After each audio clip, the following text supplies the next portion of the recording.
अगर जल भी पान कर रहे हो, नाम जप करते हुए करो, तुम्हारी बुद्धि को शुद्ध करेगा। एक एक कवल भोजन पा रहे हो, राधा राधा राधा, वो आध्यात्मिक बल प्रकट करेगा, विचार पवित्र करेगा, आचरण शुद्ध करेगा। नाम लेकर के बैठिए, नाम लेकर के चलिए, नाम लेकर के सोइए। जब लग श्वास है तब तक नाम जप करो। देखो, हरि नाम जैसा, भगवान नाम जैसा कोई मित्र नहीं है, ऐसा बड़े बड़े संतों ने अनुभव किया है। क्यों नाम जप नहीं हो पा रहा?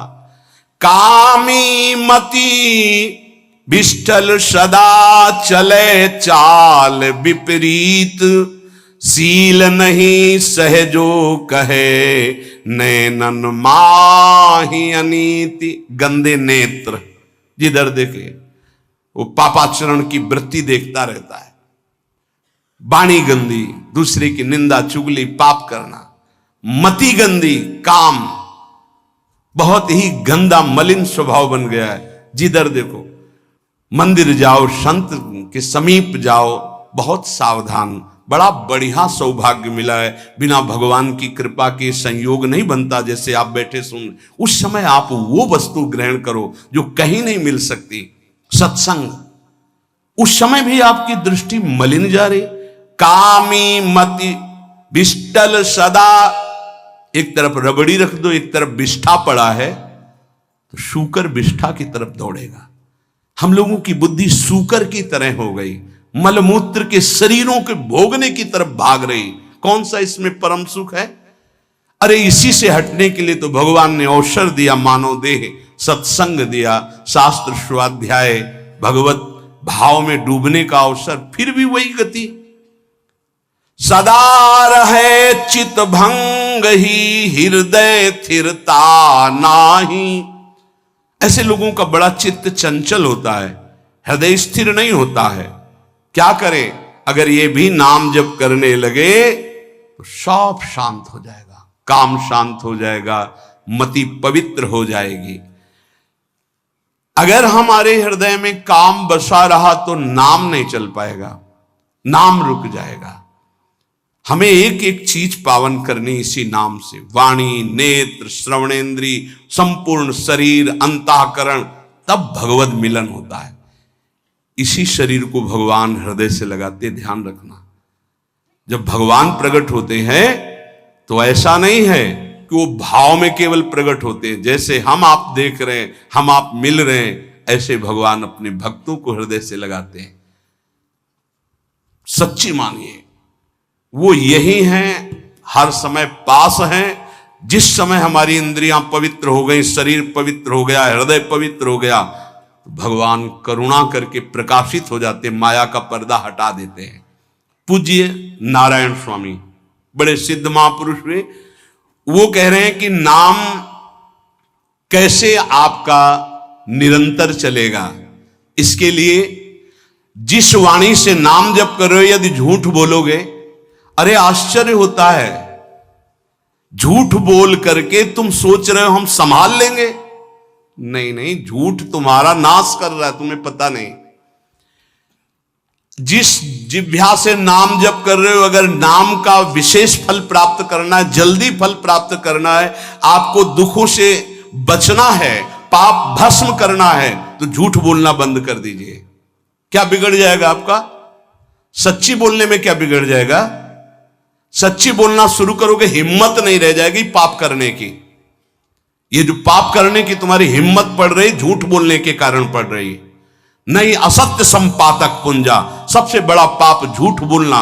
उससे क्या होता है? हर चीज हम छुपाना चाहते, किससे? उस सर्वज्ञ परमात्मा से, गुरुदेव से।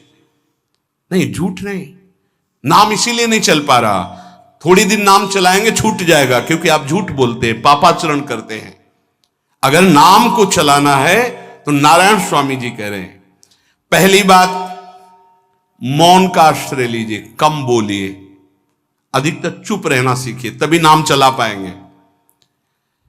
जो कार्य कर रहे हैं आप उस पर ध्यान दें, उस कार्य को एकाग्रता पूर्वक करें, वाणी को मौन रखें, उस वाणी से धीरे धीरे नाम उच्चारण करें। कम से कम 24 घंटे में 4 घंटे मौन का तो सबको अभ्यास कर लेना चाहिए। 24 घंटे में 4 घंटे मौन का। तो ऐसे ऐसे बुद्धिमान वो कहेंगे हम 6 घंटे मौन रहते हैं। कब? बोले जब सोते हैं तब। आप 4 घंटे कह रहे हम 6 घंटे मौन रहते हैं। 24 घंटे में हम 6 घंटे मौन रहते हैं। बहुत बुद्धिमान है। बोले आप 4 घंटे कहते हो, हम 6 घंटे मौन रहते हैं। तो कब आप मौन रहते हैं? बोले जब सोते हैं तो 6 घंटे सोते हैं, मौन ही रहते हैं उस समय। मौन जागृत की कह रहा हूं, 4 घंटे का। नारायण स्वामी के बहुत बड़े महापुरुष हुए। तुम 4 घंटे मौन का अभ्यास करो, ऐसा निकालो 2 घंटे, 2 घंटे करके 24 घंटे में 4 घंटे मौन। उस समय हम किसी से बात नहीं करेंगे, नाम जप करेंगे। कार्य करो, कार्य करने के लिए मना नहीं कर रहे हैं। कम बोलो। आजकल लोग अपनी जीवनी शक्ति को बोलने के द्वारा बहुत नष्ट कर रहे हैं। व्यर्थ की बातें करते रहते हैं। 4 आदमी चल रहे हो, आप पीछे चलिएगा, सुनते, बेमतलब की बातें। नाम जप नहीं होगा, वो डिलीट नहीं होंगी, वैसे ही बनी रहेंगी। अगले जन्म के लिए तैयार हो रहा है। इसलिए नाम यदि सिद्ध करना है, नाम का फल लेना है, नाम का आनंद लेना है, तो वृथा भाषण बंद करो, बेकार की बात बंद करो। जितना कम बोलने से काम चल जाए उतना। सामने वाले को बोलने दीजिए, आप बीच में नाम चल रहा है जी, नाम चल रहा है। जब कोई आवश्यक बात हुई, पवित्र शब्द बोल दिया, नहीं चुपचाप सुनो। उसको लग रहा है कि आप संभाषण करो, मान लो रिश्तेदार है, नातेदार है, मित्र। अब आप व्यवहार में हैं, आप सीधे ये तो नहीं कह सकते हमसे बात मत करो, नहीं, हाँ बात कीजिए, लेकिन आप कम बोलिए, उसको बोलने दीजिए, आप नाम जप कीजिए। जरूरत भर बात कीजिए। बात में भगवान की चर्चा हो तो कोई बात नहीं, अगर प्रपंच की चर्चा है तो बचने की कोशिश कीजिए। अपने संबंधियों, अपने दोस्तों, अपने व्यवहारियों से व्यवहार, दोस्ती, संबंध शिथिल कीजिए, तभी नाम में प्रीति होगी। अगर ये कि अब हमारे दोस्त आ गए हैं तो फिर वो दोस्त छूट जाएगा नाम, अब बातें शुरू हो गई प्रपंच की। धन्य है ऐसी बुद्धि जो प्रियजनों से भी संभाषण केवल भगवत वाक्यों का, अन्यथा नहीं। इसीलिए इस मार्ग को वर्ण करना बहुत कठिन है। एक ऐसा तुम्हारा निवास स्थान होना चाहिए अलग, जिसमें अपने रिश्तेदार, नातेदार, व्यवहारियों का प्रवेश ना हो। आपकी शैया अलग होनी चाहिए। अगर नाम जापक नाम सिद्ध करना चाहता है, नाम का फल लेना चाहता है, नाम निरंतर चलाना चाहता है, तो जिस आसन पर आप बैठते हैं उसी में प्रपंची, विषयी, संसारिक वृत्ति वाले बैठेंगे तो भजन की वृत्ति नहीं बन पाएगी। एक ऐसा, वैसे होते हैं घरों में बैठने वालों का अलग, लेकिन साधन कक्ष अलग होना चाहिए अपना। किसी का यदि प्रवेश ना हो तो आप देखेंगे कि आपके साधन के परमाणु आपको वहां बैठते ही तत्काल विक्षेप रहित करके भजन में लगा देंगे। अगर घर में ऐसा कुछ ना हो तो एक आसन अपना अकेला रखिए, जिस पर आप शयन करें वो आसन केवल आपका ही होना चाहिए। अगर वो सार्वजनिक बैठने के लिए ही है, ऐसी व्यवस्था नहीं, तो आसन समेट कर अपना अलग रख दीजिए और दूसरे आसनों पर बैठा लिए। फिर वो आसन हटाकर जब आप शयन करें तो आपका आसन होना चाहिए। इसका बहुत बड़ा प्रभाव पड़ेगा। कोई भी ऐसा दृश्य या पुस्तक ना पढ़ें जो वासनात्मक हो और प्रभु के नाम से आपको विमुख कर दे। अखबार आदि, समाचार आदि, ये हमारे चिंतन को नष्ट करते हैं। अगर नाम जप करना है, निरंतर नाम स्मृति बैठालनी है, एक घटना कई मिनट तक विक्षेप देती है। ऐसा हुआ, कैसे लोग हैं। अब उसमें तो समाचार ही हो रहे हैं, सैकड़ों बातें हो रही, पेपर है तो सैकड़ों बातें लिखी हैं, क्या क्या, अब वो सब दिमाग में भर गई। इतना व्यसन है किसी किसी को पेपर पढ़ने का, समाचार पत्र पढ़ने का, कि सुबह होते ही वो विरह में रहते हैं कि पेपर आ जाएगा। आया नहीं, मिला तो ऐसी एकाग्रता से पढ़ते हैं जैसे वेदांत चिंतन करने वाला वेदांत चिंतन। चश्मा लगा, चाय रखी, ठंडी हो रही, उससे मतलब बीच बीच में चाय और चश्मा से और पूरे दिमाग में वही। अब क्या करेगा, जो पढ़ा है उसका चिंतन बनेगा, वही बोला जाएगा। अब जहां चार मिले तो तुम्हें पता है उत्तर प्रदेश में ये हुआ, मध्य प्रदेश में ये हुआ, चर्चा दिमाग। नाम जापक पूज्य श्री नारायण स्वामी कह रहे हैं, अखबार पढ़ना, दुनिया भर की प्रपंच की जिसमें बातें हैं, ऐसे समाचार, ऐसे टेलीविजन देखना, ये तुम्हारे हृदय में नाम नहीं चलने देंगे, तुम्हारी स्फुरणा को गंदी कर देंगे, बेकार का वक्त खराब होगा।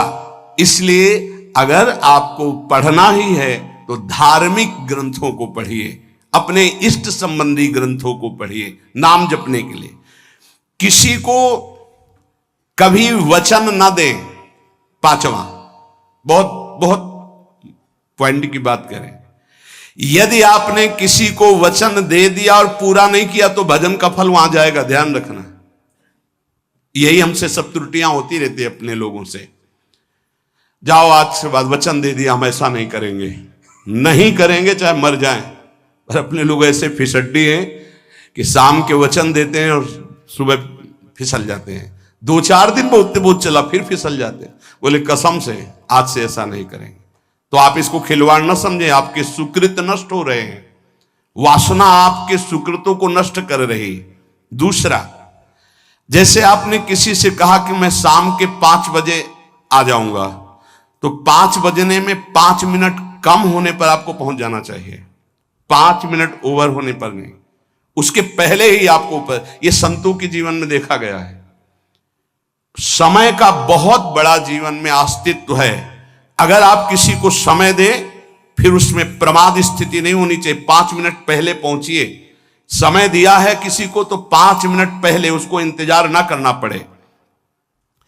रात को सोते समय नाम जापक उपासक विचार करें, मेरा नाम किन किन कार्यों में छूटा, मेरे से कौन कौन सा पाप हुआ, मैंने कौन सी आज गलती की जो नहीं करना चाहिए, और उसे डायरी में नोट करें। नारायण स्वामी कह रहे हैं दूसरे दिन सावधानी पूर्वक वो गलतियां ना होने पावे जो हमने आज की। जब उपासक सत्य बोलना स्वीकार करता है तो उसके हृदय में डर जागृत हो जाता है। ध्यान रखना, डर ये माया के द्वारा प्रेरित है। अगर व्यापार में सत्य बोलेंगे तो पैसा अधिक नहीं आएगा, अगर हम सत्य बोल दिए तो डांट लगेगी, अगर हम सत्य बोल दिए तो सब लोग जान जाएंगे मैं ऐसा गंदा हूं। सच्ची मानिए, सत्य बोलने का नियम ले लीजिए, आप निष्पाप हो जाएंगे, आप महात्मा बन जाएंगे अंदर से, कोई भी पापाचरण आपके जीवन में नहीं रह जाएगा।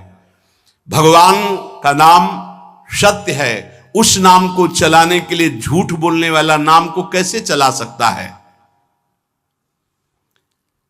सत्य बोलने से यदि तुम्हारा नुकसान हो रहा है तो तुम सह जाइएगा। नारायण स्वामी कह रहे हैं उससे बड़ा लाभ आपको श्री भगवान प्रदान करेंगे। आप सत्य बोलिए। आजकल भगवान पर विश्वास नहीं, इसलिए झूठ पर विश्वास है। कलयुग की ऐसी प्रेरणा है कि सब झूठ बोलने लगे हैं, कोई डरता ही नहीं झूठ बोलने में। पूरा का पूरा, जैसे नहीं कहते कुछ तो सत्य होगा, ऐसे ऐसे महानुभाव हैं कि 100% झूठ बोल जाते हैं, 100%। धन्य है मोबाइल जो झूठ बुलाने में बहुत प्रवीण है, बहुत प्रवीण है। अरे भाई हम नहीं मिल सकते, आज हमारा मन नहीं है, खत्म खेल हो गया, सत्य बात है, नहीं मिल सकते आपसे, मत उठाओ फोन। अगर तुम्हें झूठे ही बोलना है तो फोन क्यों उठाओ, नहीं बोलेंगे, नहीं उठाएंगे तो समझ जाएगा कि उनकी रुचि नहीं। ये झूठ क्यों बोलना, सत्य बोलो। झूठ से यदि आप बच गए तो आपके जिह्वा पे नाम निरंतर चलने लगेगा। ये झूठ ही नाम नहीं चलने दे रहा। असत्य आचरण, छुपाने की वृत्ति, असत्य भाषण, ये नाम में प्रीति नहीं। किसी को भी फुसलाने के लिए झूठ मत बोलिए। सत्य बोलने का अभ्यास कर लिए तो पापी जीव भी महात्मा बन जाए। सत्य आवश्यक है। एक बड़े कागज पर ऐसी जगह लिख के रख लो जहां तुम उठते बैठते देखते हो कि मुझे सत्य बोलने का नियम लेना है, झूठ नहीं बोलना है। सत्य साधन कर लो, फिर देखो नाम कैसे चलता है। तपस्या, बड़े बड़े पुण्य, बड़े बड़े तीर्थ स्नान उतना पवित्र नहीं करेंगे जितना सत्य बोलने से होगा। पर बहुत कठिन है इस समय सत्य बोलना। मतलब बात बात पे असत्य का ही वर्ताव हो रहा है, असत्य का अच्छा, ये कोई संसारी आदमी में नहीं, कुछ ऐसे होंगे जो सत्य की वार्ता करते नहीं। प्रायः क्या जाता है, झूठ बोलने में बोल दिया और सामने वाला राजी हो गया, हम निकल गए। लेकिन सत्य ना होने के कारण आप में सत्य आचरण, सत्य स्वरूप भगवान का नाम, भगवान को कहा गया सत्य नारायण, वो नाम नहीं चलेगा। भजन करने का पहला साधन है सत्य बोलना, जबान से सत्य बोला जाए। और भजन की संख्या प्रारंभ में जरूर लेनी चाहिए। यदि 10 माला का नियम लिया, 20 माला का नियम लिया, तो उसे निर्वाह करो। जैसे यहां शरणागति मंत्र मिलता है तो 11 माला प्रारंभ में दी जाती कि आपको करना ही है, ज्यादा हो जाए वो ठीक, 11 से कम वो कभी जीवन में नहीं। अपने जीवन में गुरु आज्ञा 11 माला तो करनी है, हर समय करना है। पर ये मन थोड़े दिन तो नियम में चलेगा, इसके बाद छोड़ देगा। दीक्षा तब लेनी चाहिए जब गुरु आज्ञा पे चलने की हिम्मत हो, नहीं तो ऐसे ही नाम जपो करो। जब नियम मिल गया 11 माला तो चाहे प्राण निकल जाए, हमको 11 माला पूरे करने, प्राण निकलने तक गुरु आज्ञा का पालन करना है। यदि आप नाम जप अधिक मात्रा में नहीं करेंगे तो जो आपको नाम मिला है उसका फल आपको अनुभव में नहीं आएगा। क्यों? क्योंकि नाम का हिस्सेदारी होती है, भजन की हिस्सेदारी होती है। जैसे किसी ने प्रणाम किया, वो भजन लिया। गृहस्थी को इसीलिए मना किया कि रास्ते में परिक्रमा मार्ग में हलवा पूड़ी ये सब बट रहा है, हाथ मत फैलाओ। वो दान कर रहा है, सुकृत कर रहा है, और कोई दूसरे ले विरक्त आदि। आप अपने भूख मिटाने के लिए 4 रुपया के चना लेके भले पालो, लेकिन दूसरे के द्वारा दिया हुआ हलवा मत पाओ। यहां धाम आए हो, भगवत कमाई करने आए हो, यहां नाम जप करो, कष्ट सहकर परिक्रमा दो। हो सके 4 रुपए की वस्तु लेकर के आप पशु पक्षियों को पवा दो, किसी एक का पेट भर, तुम मत पाओ दूसरे का। तुम चाहो तो उपवास कर सकते हो, या प्राण पोषण के लिए रूखा सूखा थोड़ा खा लो। ये दूसरे के आराम से धाम में हम आए 2-4 दिन खूब खाए पिए नहीं, भागीदारी हो जाएगी तुम्हारे पुण्यों की। वहां ऐसे फ्री नहीं है कुछ। भजन का भागीदार राजा भी होता है, जिसके राज्य में रह रहे हैं। जो अन्न देता है वो भजन का, जो वस्त्र देता है वो भजन। इसीलिए गृहस्थ को कहीं कुछ भी स्वीकार नहीं करना चाहिए, ये बहुत ध्यान रखें। अगर आप कहीं तीर्थ साधु आश्रम कहीं जाते हैं, कोशिश कीजिए कि किसी से सेवा ना ले, और अगर सेवा ले तो उसके अनुसार फिर अर्थ दे दे। अगर आपने वहां भोजन पाया, पान पाया, तो उसके अनुसार सोच ले कि अगर हम इतना खरीदते तो कितने का मिलता, वो दे दिया तो आपका भजन बच गया। कभी आपको कोई प्रणाम नमस्कार करे, तत्काल बराबर प्रणाम करो। किसी को अपना भजन का हिस्सेदारी नहीं, सबका मंगल हो। ये भजन जितना बढ़ेगा तो आपको भगवदाकार कर देगा। दिन रात 24 घंटे में 21,600 श्वास चलती है। 21,600 श्वास में 6 घंटा तो सोने के चले जाते, उसमें तो चेतना नहीं रहती। अब हमको अगर 21,600 नाम हमको जपने को मिल जाए तो हमारी हर श्वास सार्थक हो जाए। जो हम 5-6 घंटा सोते हैं उसमें जिनका अभ्यास है तो बात अलग है, नहीं तो वो व्यर्थ जाती है। तो हमें एक श्वास में कई नाम जपने का अभ्यास करना चाहिए, जिससे 200 माला फेरने पर ये 21,600 श्वासों की गणना पूरी होती है। अगर हम 200 माला का नियम ले तो इतना हो सकता है। तो हमें लगता है अगर हर समय माला नहीं ले सकते तो श्वास वाली माला बहुत अच्छी रहती है। श्वास में 4 बार खींचो, 4 बार नाम लेते हुए छोड़ो। दूसरा साधन, एक छोटी माला ले ले, जो आजकल तो काउंटर चला है। काउंटर में ज्यादा सुविधा संसार के क्रियाओं में रहने वालों को होती कि क्या अपनी जेब में डाल लिया। तीसरा साधन, वो बहुत कठिन है। मन की वृत्ति से नाम जप करना, माला, श्वास और मन की वृत्ति, उसमें श्वास की भी गणना का ध्यान नहीं रहता, उसमें केवल चिंतन होता है, चल रहा है। पर ये आखिरी स्थिति होती, इसी के बाद वो परिपक्व अवस्था होता है। जिह्वा से धीरे धीरे नाम उच्चारण करते हुए ये पहला अभ्यास है। प्रारंभिक को एकदम मानसिक में नहीं पहुंचने की चेष्टा करनी चाहिए, 2-4 नाम के बाद मन प्रपंच में फंसा देगा। दूसरा अभ्यास कंठ से में, जैसे हम जिह्वा से राधा वल्लभ श्री राधा वल्लभ श्री राधा वल्लभ श्री, इसे वाचिक जप कहते हैं। मंत्र नहीं होगा, ऐसे नाम होगा, फिर उपांश ऐसे, फिर कंठ से चलता है, फिर हृदय से चलने लगता है, फिर नाभि से चलता है। जिसका नाभि से चलने लगता है उसका परावाणी के द्वारा भजन, वो सिद्ध पुरुष कहा जाता है। 4 वाणी, परा, पश्यंती, मध्यमा, वैखरी। वैखरी जो बोल रहे हैं, जो कंठ से, फिर हृदय से पश्यंती, परा नाभि से, मूलाधार केंद्र से लेकर के संपूर्ण ब्रह्मांड में इसमें नाम गूंज रहा है, वो सिद्ध पुरुष का होता है। पहला अभ्यास जिह्वा हिला करके शुरू करे, राधा राधा राधा राधा, फिर कंठ से। कभी हमारे सदगुरुदेव भगवान को देखना, अगर कोई आ गया और बातचीत का हुआ तो यहां से तत्काल चलता दिखाई देता है ना, कंठ ऐसे ऐसे हिलने लगता है कंठ, और शांत बैठे तो फिर नहीं दिखाई दे। अगर कोई है आसपास तो इतनी तीव्रता लगन होती कि कहीं छूट ना जाए नाम। कंठ से विशिष्ट अभ्यासी का, फिर हृदय से परिपक्व अभ्यासी का, और नाभि से सिद्ध महापुरुष का, परावाणी से चलता है। अगर 1 वर्ष तक जिह्वा से अभ्यास किया जाए, ये मैंने किया है, नारायण स्वामी कहते हैं, तो दूसरे वर्ष में कंठ से प्रारंभ हो जाता है।